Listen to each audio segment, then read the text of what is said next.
If you listen to the critics, if you listen to your own doubts and call them reasons, you may never find the drive to go back to school. But a little change in direction, a new perspective, and the right program may make your successful new path a reality. The Accelerated Degree Program at Albright College. Start your degree or complete your degree one night a week in as little as 2 years. Albright College, a different way of thinking.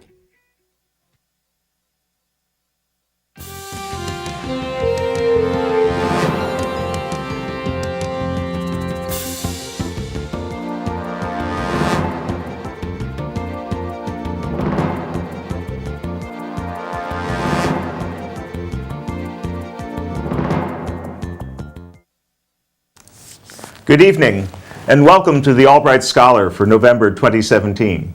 My name is John Pankratz. I teach history at Albright, and each month it's my privilege to welcome BCTV viewers and residents of Greater Reading to take a glimpse inside our learning community up here on North 13th Street, to look at the work being done by teachers and students, and to think about its impact on all of us. Well, the school year is well advanced by now, and yet we're going to go back to the summer and the early fall and talk about student research and a collaborative research between students and teachers. As you know, often on the Albright Scholar, I will invite people in our theater program to come and talk about their work, and often I'll invite students to talk about their research. Tonight's program combines all of those in kind of a multimedia presentation. I'm joined by Lindsay Jones, a senior costume design major at Albright, and by her collaborating professor, Paula Trimpe, who's an associate professor of both theater and fashion at Albright, two of Albright's flagship programs. So she's a linchpin. And we're joined by one of the fruits of Lindsay's project, an Albright Creative Research project this summer that then morphed into a very significant internship in your professional field as well. So welcome to you both. Thanks for joining me on the Albright Scholar. Lindsay, tell us a little bit about yourself first. Where are you from originally? Well, I'm actually originally from Ole, Pennsylvania. Okay, so not far away. Not far from here. I currently live in Carlisle, so it's still in Pennsylvania. I'm a senior at Albright. My major is costume design and art history. Right. And if somebody had asked you 4 years ago when you were starting, would you have said, yeah, I'm going to be a costume design major? No, okay. I would not. I started out in fashion, and then I switched to fine arts, and then I found costuming. Found costuming from there. Yeah. And you've actually designed and built fashion as well. Yes. And I remember seeing a number of your pieces at fashion shows and those winning awards as well. Paula, how many students do costume designing at any given time at Albright? Well, usually we have 3 or 4, but this year we have 8, so we're pretty lucky to have that many interested and working toward something at this point.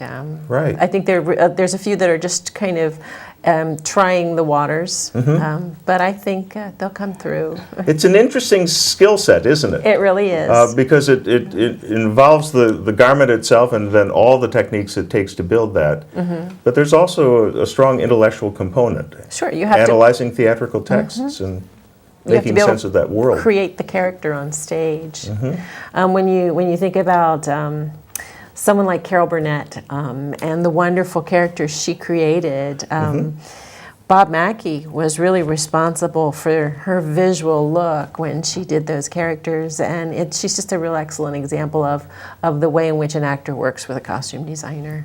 Right, and that in the context of assuming multiple roles in the same show. Sure. But some shows are more complex than others, and costuming has always been such a big part of the Domino Players productions. It's we have a very holistic vision of the world of the play, and it's a really deep collaboration between director and designer and costume designer and the whole crew and company.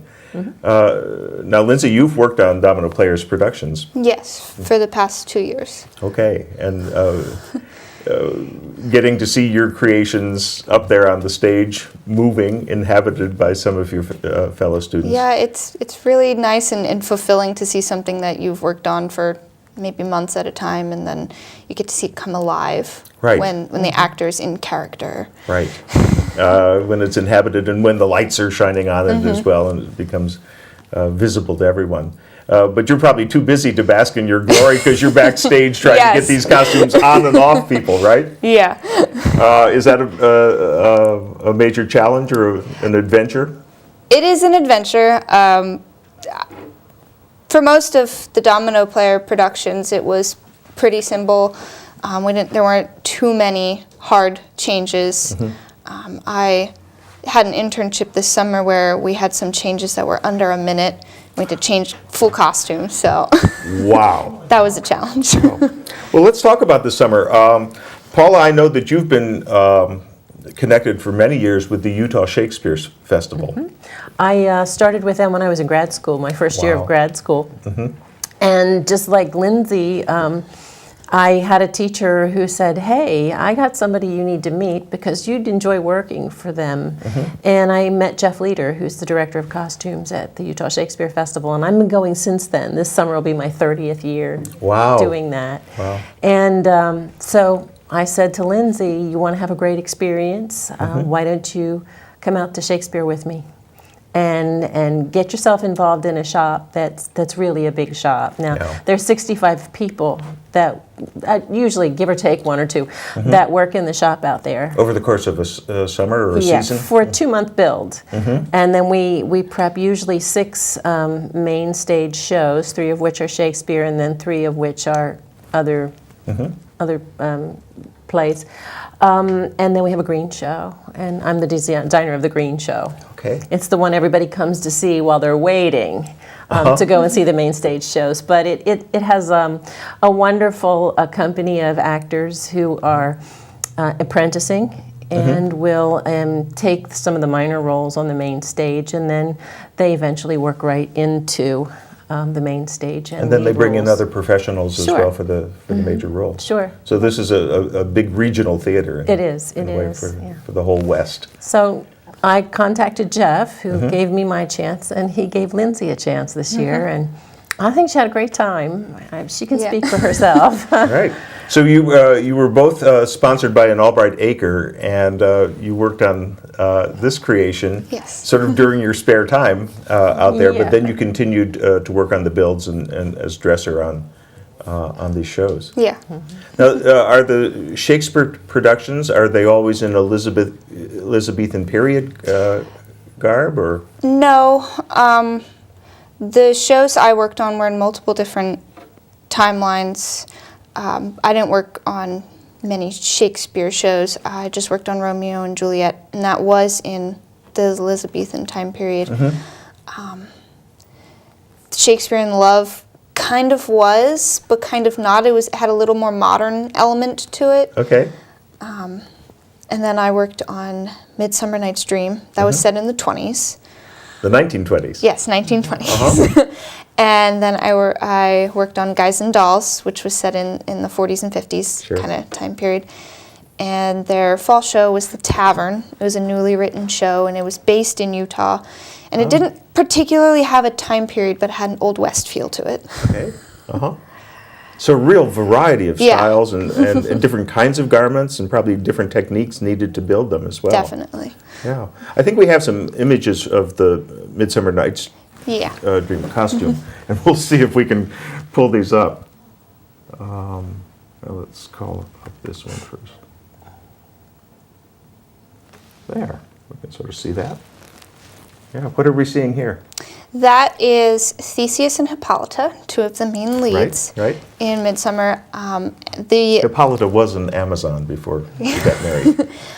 The velvet dress that she's wearing and the sequin bolero, those were 2 of the pieces that I worked on as part of the build, so I got to see them from start to finish. So you applied all the sequins. No. Oh, okay. It was No, she picked him out of the scenes. yeah. That was, oh. Wow. Oops. And then in this photo, the purple dress for the one fairy, I worked on that piece from start to finish. And that was kind of hard to do. It's cut on the bias of the fabric, which means it stretches as you sew. Okay, so this is Oberon and Titania. Yeah, Oberon and Titania are up front, and then the background are all of her fairies. How fabulous. It's a very athletic play, right? Yes. Fairies move in extraordinary ways. And so part of the challenge is to make something with a certain look, but then something that can move with the actors and not impede their characterizations. Yeah. The hardest thing for this show with the fairies was their capes. We had to keep cutting them shorter because they kept tripping. Right, and snagging on things or Yeah. something like that. And that's an important thing. You've got a conception, you've got a preconception of what you're aiming for, but it has to work. Yeah. And the earlier in that preparation process you can figure out those snags and problems, Definitely. the better. But everything's on a tight schedule, right? What's the average rehearsal time on one of the productions out there in Utah?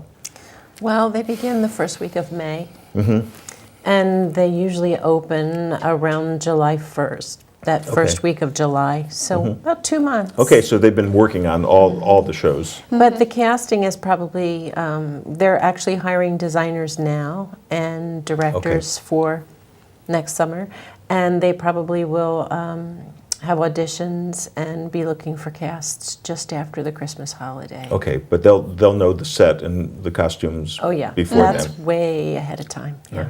Right. Well, Paul, I know out there's a big budget because there's a huge audience for theater in Utah. But you've also done shows here on really minuscule budgets. Oh yeah.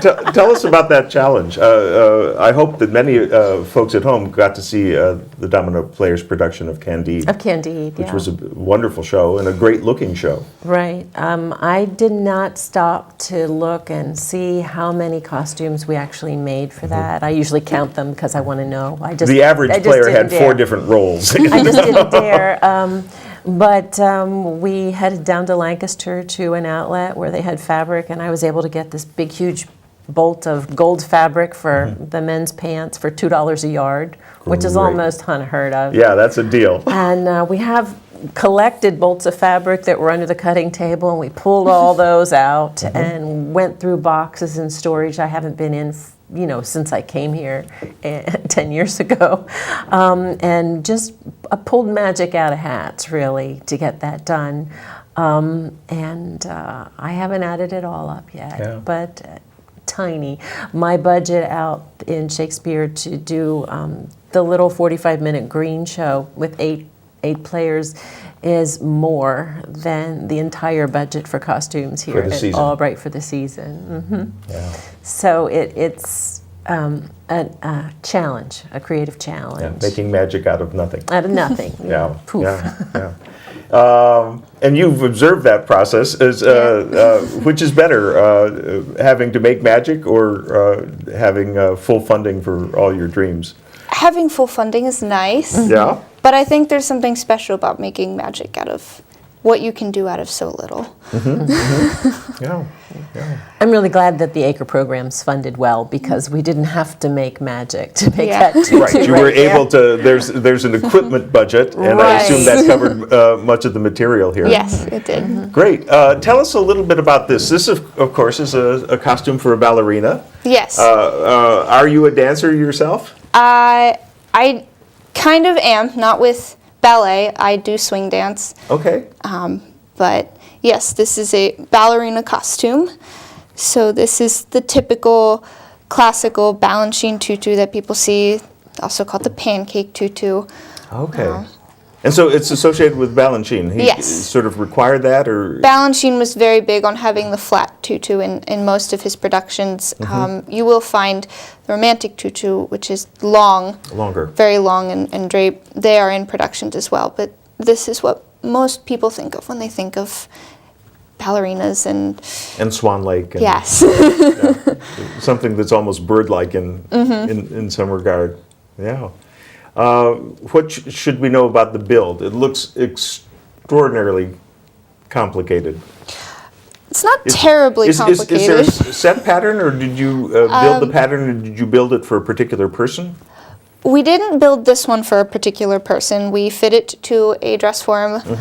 You can get patterns for it. We draped it, so we took muslin and put it on the dress form and cut out our pattern pieces. And it's built. And that's, of course, a big part of the science of Yes. design in general. Trying to figure out how the fabric will move on the person. Right. You have this two-dimensional medium, which is cloth, and yet human bodies are three-dimensional. And so making that leap. There's a lot of physics actually in that Yes. skirt right there. If Lindsay, if you lift it up and you can see the layers of the tulle underneath. How many layers was it? 19? I think it was 12. 12, okay. Yeah. Wow. But to get them angled as you sew them onto the foundation, and then to get it brought together, I'm sure there's opposing forces. I'm not a physicist. Love to talk to Devin Mason about how that works.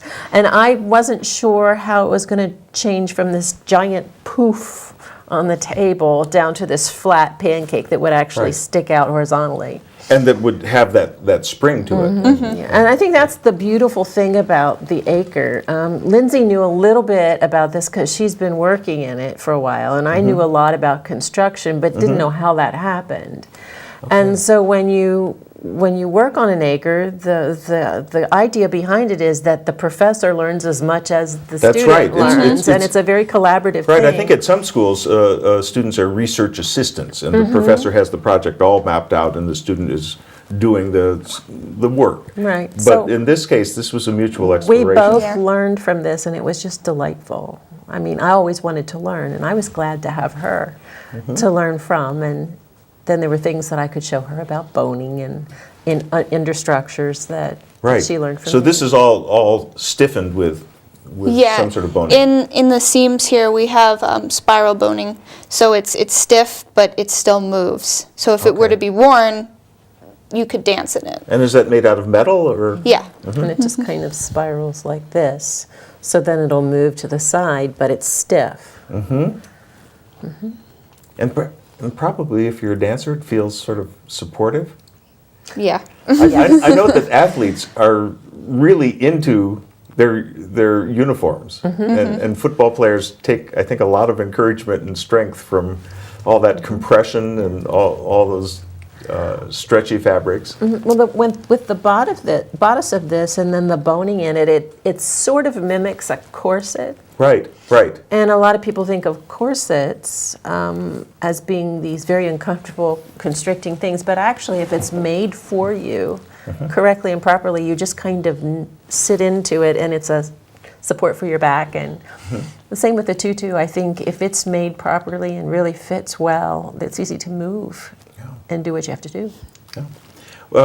Did you design this for a particular balletic role, or? This one, no, I did not design for anything particular. Paul and I just found the fabric by happenstance, and Yeah, how did you discover it? Because it's really beautiful stuff. we walked through the fabric store for about an hour, and then it just found it on the shelf, and we were like, well, this is the fabric. And it called out to you. Yes. Yeah, that's sort of browsing. The imagination opened to everything, but you wanted something elaborate with this whole pattern sort of brocaded in? Yep, Yeah. that's called brocade, yeah. Yeah. The netting or the tulle that's actually used in a tutu, you have to get from online sources because it's a little stiffer than the things that you use when you make Halloween costumes right. that you Okay. can buy at the local fabric store. It is. So it's much more stiff. It has a lot of body to it. And so that we did get at a tutu supply online place. And then the trims were wherever we could find them. And you got to twinkle and sparkle. So we have Swarovski crystals on there. Oh, Yeah. very nice. Very nice. Right. And you're going to continue this kind of construction? Yes, I am currently working with the Central Pennsylvania Youth Ballet on their Nutcracker show. Oh, how wonderful. They've asked me to build their Sugar Plum Fairy costume for them. So not this purple, but some purple No, maybe. it's like a pink kind of costume, but they are performing at the Kennedy Center at the end of November. Oh, how marvelous. Okay, well, a lot of people will come out to see that. Yes. I'm sure. I mean, there's, I know that orchestra players hate doing the Nutcracker, but I know dancers love doing it. No, another thing that Lindsay is doing is a senior thesis project with Okay. the honors, and she's actually going to design a whole ballet for them. Oh, wonderful. And Do you know which so- work? Do you know which work? No, it's a new work. They're Oh, okay. choreographing it right now. So Oh, great. So you'll be working with the choreographer and Yeah. designer and figuring out the parts and everything. Yeah. So we hope that we can have a few dancers come and actually put the costumes on stage here for the fashion show from Okay. the fashion department in the spring. So I'll be there you'll with my be there, camera. I know. I'll be there with my camera. How wonderful. And I think that honors thesis really shows the reason why a fashion and a costume program is here at a liberal arts college, because it demonstrates your ability to take something from conception through to the finished product and the finished production. And I think that imagination it's more than just skill, it's Sure. understanding and knowledge. Great. Well, this has been a beautiful edition of the Albright Scholar, and I love seeing this, and maybe I will have to get out to Utah and see some Shakespeare. I think so. Great. Lindsay, thanks for joining us. Thank you. Paula, good to have you as always. Thank you. Good to have you as well. Thanks for joining us on this edition of the Albright Scholar. We'll see you again in the month of December. Good night. If you listen to the critics, if you listen to your own doubts and call them reasons, you may never find the drive to go back to school. But a little change in direction, a new perspective, and the right program may make your successful new path a reality. The Accelerated Degree Program at Albright College. Start your degree or complete your degree one night a week in as little as 2 years. Albright College, a different way of thinking.